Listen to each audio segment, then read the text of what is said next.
réaction nanga ezali ya mawa ezosala nga mawa mingi parce que mboka oyo tozopone état de droit état de droit elingi koloba avancement lorsque bajeune bazwi conscience ya kosala chanson patriotique mpona koteya bandeko na bango bilenge nini tosali te c'est vrai lelo tobundi lit mpona changement ya régime tobandaki na Mobutu toye na Kabila lelo tokomi na ye titi IDPS eyaki biso état de droit ya changement ezalaki mpo makambo évoluer mais tomoni ke makambo ebele etamboli na lolenge tokanisaki te elingi koloba te ke IDPS akosisa makambo nyonso na 3 ans mais ebele nde espoir topesaki na ye titi esalami bongo te alors peuple ntango azosala nzembo azolamusa bato azoeveye ke tosala plus ezali nzembo moko eza kointerpele babe yango chanson interpellateur eza kointerpele biso na ngana naloba chanson oyo interpellatrice mpo ezointerpele biso ke conscience na biso totravaille encore dire soki oyo tosali ezalaki moke tobakisa makasi tosala mais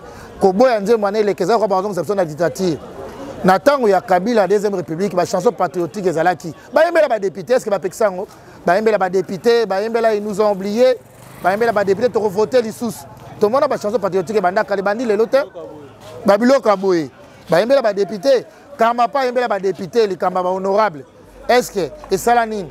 Je crois que le président de la République a eu qu'on état de droit. Alanda, la décision est flatteur. Parce que la décision est une décision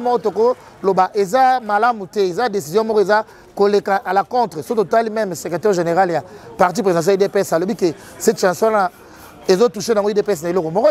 Ce qui veut dire que cette chanson est normale. Nulle part, il y a le président de la République qui a échoué. C'est une chanson où ils ont interpellé conscience et abisso bilingue et que tosali nanu mingi te nini tosali te tobundani tosali ba jeune ba prière totangi ba classe mais toza incapable de charge ba parents na biso tant tozoyoka nzembo wana esala biso pasi nga personnellement na lelaki ntango namonaki nzembo wana elakisi bomoi na biso bakinois bacongolais en général elingi koloba ke fo tosala sous effort makasi mpo tokende liboso mais kopekisa nzembo wana ezali mabe ezali bazongisa mboka nsima bazali kokombattre état de droit au chef de l'état azopone tozali contre décision wana ya conseil d'état ya ministre de la justice même porte-parole ya gouvernement alobaki tant que nzembo wana esali ye mawa atindeli premier ministre ba échanger so porte-parole du gouvernement a tweeté bongo a commis bongo na page officielle Facebook alors nani azi décision wana ministre de la justice na ta conseil d'état baké à la contre ya volonté ya premier ministre pe ya chef du gouvernement ya chef de l'état pe na parti ya chef de l'état to sengi na bango ba interpeller conseil d'état na ministre de la justice na batasasi batika nzembo wana beta pour interpeller et éveiller conscience ya ba congolais. Pour te dire ceci, dans un pays organisé, donc sans sira sala kamusala. Ozolanda, décision wananga na monango mabeti, na monango malam. Mais comité ya censure a sala étude ya maloba, a sala étude. Tout le monde quand même la révolution sud-africaine, c'est à faire par des chansons, mais ce n'est pas des chansons inutiles. Donc, Kuzembo wana si s'agit que ça va nous réveiller conscience, il y a peuple, c'est une bonne chose. Au lobby que non régime Mobutu, Kabila, ainsi de suite. Le président actuel, le président Félix, le président Bassali remise et reprise dans l'Union de l'Africaine. Qu'est-ce qu'il a dit? Avec Nazan a besoin que Bozala exigeant. Lui-même nous a dit que d'être exigeant. Maintenant, comment ça veut dire que ça sera Bago brandir que non, non. Ceux qui battent un père, effectivement, ils ont raison. Le peuple se considère comme un peuple. Tout le monde a une petite population. Rien que ma finga est à la tête, redresser, éduquer masse. Tout le monde a quand même Alpha Blondie, l'homme blanc est venu nous diviser, l'homme blanc créé. Donc ça veut dire que des gens qui enseignent. Au lieu que toi, maman pèse sima, papa chubaton. Ça n'a pas d'importance. Si aujourd'hui un père a yembi bilokwana, je suis très content. Mais n'a pas interpellé censure. Et ça n'a pas zemboué belé, oh yembama et yembama kewo. Même merci monsieur pervers, Robino Mundibu. Yemba biloko moko ya bêtise, censure à zalaka wapi. Donc ça veut dire que Batika concerne biloko moko pour saluer mon réputation moko jambo qu'il avait ça. Censure, il fallait hollander la voir même Robino Mundibu, hollander la banane ba yembe ko maman pesa sima, papa so. C'est des bobards, des bêtises. Moi je suis content. Mozembo wana nazana sengo et remonter biso, n'avoir même ba autorité et interpeller bango. Jeunesse, on a besoin de sacrifier, il y a tant de licenciés, tant d'une qui chauffe. Mais si aujourd'hui, un père Yemba, on est venu pour déclarer un état de droit, tout le monde quand même avec Alécha, ce sont des choses qui ont remotivé Batu. Toboy, quand même un peuple inconscient. Tous on a besoin d'un peuple conscient qui revendique ses droits. Effectivement, Mboko est déjà à hauteur. Dans des années 70, 71, 72, 73, c'était les deux pays en voie de développement, Canada et les Zaïre. Mais dans la place Canada est commis, dans la place Congo est ça. Mais tout le peuple est bongo. Moi j'encourage ça. Censure, tika biloko wana. Il ne faut pas saluer comme Mokonza Mboka. Mokonza Mboka batazana est innocent. A personne de interdire Zembona. Et ça a un sentiment pervers na bino. Donc j'encourage cela. Même Zembo Aram, j'encourage cela. Donc ça veut dire que cette année maintenant il y a le peuple. Tout revendiquer parce que bande ne Zembo Koyoka. Et personne ne pouvoir na biso to zonga batu. Au lieu que tous à la banyama. Au moins Zembo et cause en a un effet normal. Banzembo et cause on a des faits normal bazo yimba na bango des faits normal. Mais pourquoi citer maintenant les noms des gens? Autant va combo bato pourquoi? Les places sont sur yo kana moto ayembi lettre wana. O moto muso azana mayele, bazana bayele ki bo moto te. Est-ce que ça a des sens? Ça n'a des sens, ça n'a pas de sens. Azana mayele la classe mais mayele ki bo moto wana ngote. Est-ce que ça a des sens? Moto pena normal oazo yimba banzembo. Ba fait oyo lobi na yo na nzembo za ngo normal. Mais pourquoi citer les noms? Et puis, non, président de la République, est-ce que le président de la République a contre la Bouzo Bandenge? Tant que Banzé Moana, normalement, ils ont bima. Ma sortie sur la Bouzo Bandenge, ils ont bima. Sansi Raza Wapi, avant Banzé Moana bima. Avant d'abord Banzé Moana bima, il faut. Et les canons de Sansi, nous devons contrôler Mouana. Avant que Banzé Moana bima. Botiki d'Abino et l'Ekinango. Bayebi Babouzo, après boutique, on a pas beaucoup de président de la République, Bakata Yango. Non, non, non. Non. Non, c'est pas normal. Et puis les problèmes de la vitesse. Au lieu de les cacana censir, bango bango les réseaux sociaux. Et là, on peut se boumapé, ils ont des réseaux sociaux. Et ça, dans le gouvernement, et ça, dans le pays, ils ont comme vite maman réseaux sociaux. Il y a des gens qui ont panique, on a surtout. Le président de la République, il a temps, on a été. Boti ka kosaka comme président de la République. Bon, c'est pas non. Parce que tant que vous fait autant que vous combat battre, vous avez que nous t'as maïli, mazan maïli qui vous monter. Ce qui est comme on a fondu. Et ça bilo moi malamu monter. Nzembe ko za ngo cadrer bien. Mais faut y ba neni no kolo ba pe makamusu na kati. Ça constitue ba combat battre. Pour biso tout na kati nzembe retrouver. Nous avons se retrouver. Biso sur la carte banzembe to se retrouver na carte parce que toujours souffrir. Et là, on a un rôle. Le président de la République, et tu passes, tu n'importe quoi, tu vas dire que tu as une carte. Bon, on est.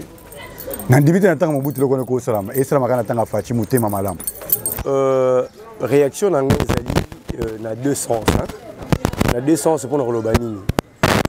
Souvent, la décision est koyaka. Bateau yo neti population tant que subissaka décision ya bakonzi. Population za na tendance ya comment lokola ba pimelier loko moko boy. Zolanda. Nzokande moboti ya ko mona mwana azo lia.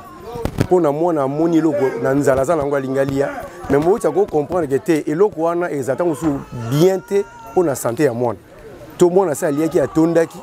Ce gars bakisi eloko wana e ko déranger libomona ye. Zolanda. Na ju exemple pour nous le baga nini. Et c'est que nous yeba pour ce na lingala to ba que non ba pekisi yango. Mais na français ils appellent na bongote. Wana so to na lingala na français ndé tozo la kisabo keseni na yango. Tozo na mona ce na lingala. Ko pekisa na ko telemisa.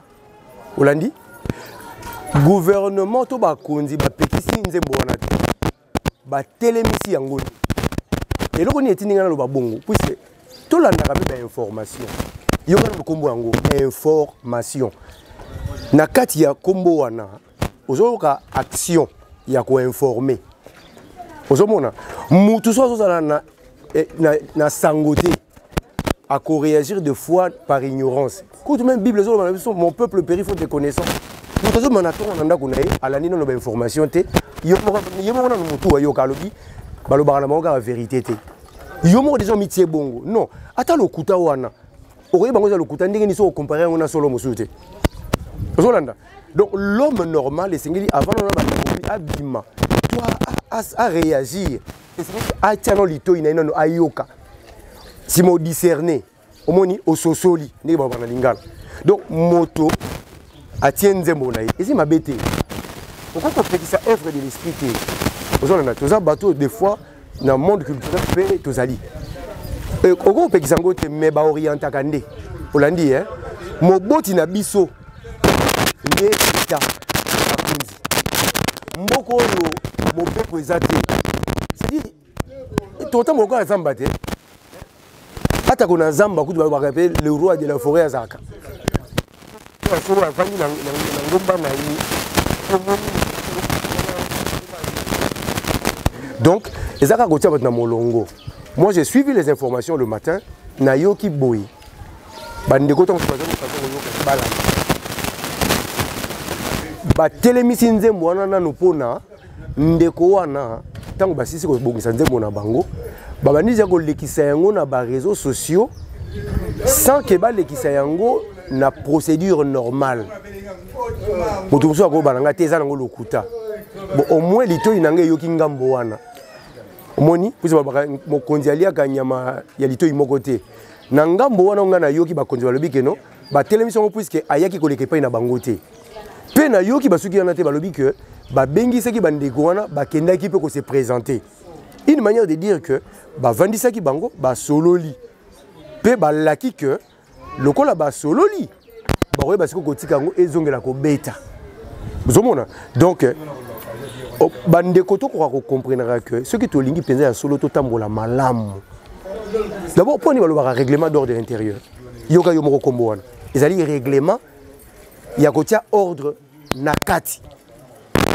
ngala koza na règlement d'ordre ya ndamu ndeko yo zana oya yo o kuna zana oya ye ko sangana lokona kata structure moko c'est-à-dire moto na moto na règlement na yete sinon to tambola na désordre et sengeli to zana règlement be moko nde ba benga na pona mboka mobeko likonzi na français la constitution alors pour chuter et là on a roloba kaka d'abord na kenanga mboda no ya ba konzi manazonga na ngambo ya biso ba population ngambo ba konzi ezaka moko ezaka que bo sunga biso na communication chaîne ezaka moko te ba chaîne le za ebelé ce qui likambo ezali bo multipliaka lolenge ya ko pesa batu ba information et ko permettre pe batu ba comprendre puisque lelo yo batu ba komi na bango boya ko comprendre nanko alors bon sensibiliser batu ba ko comprendre la procédure. Deuxième des choses maintenant pour la biso population et c'est que on comprendre que et balé ce qui est tambola nyoka nyoka pour te zangaka oya ko sembola ngo population tozana moboti ya biso qui est l'état avant ça likambo luka po yebaka c'est moi la manga na lati et la sécurité c'est à dire toi batu ya sembo ozolanda nyoso to ka ba auxiliaire ya l'état pour na koyeba ko sembola makambo tout le monde a abani ko tomboka mais yo yenga na yambio isika nanga tikanga na biso ke place ba telemaka place ba vandaka yo lingo yepa nanga yo moko raisonner ndenge yo lingi tout le monde ngota na mangomba ti protocole azana yambi moto apese ki za kovanda moto ala lingi talinga place yo ya lingi oyebite ndenge ba classe ki ba kiti tango zo bisika yo lingo kovanda na moto mo azalaki wana telemi akende ko se soulager bon tango ziko ndeko na kozonga atelemi na miso bato to ndimaka pe balakisa biso oya kokana nyonso tu azite voilà.